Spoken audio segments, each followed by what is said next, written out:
Hey guys, let's do a quick review.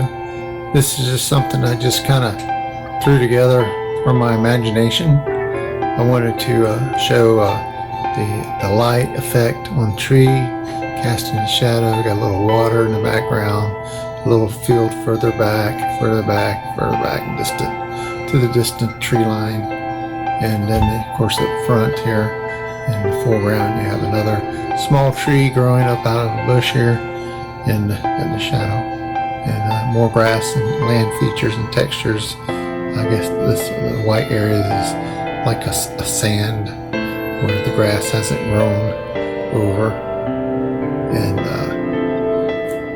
this is done actually. It's for my first time doing this on a block instead of a pad where you fold over and tear off the paper.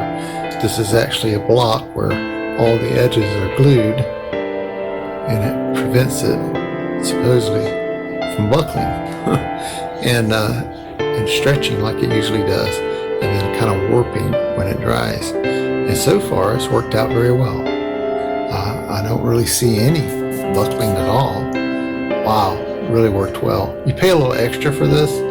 You don't get as many sheets per block, and you pay more. So but I'll tell you what, so far it was very convenient.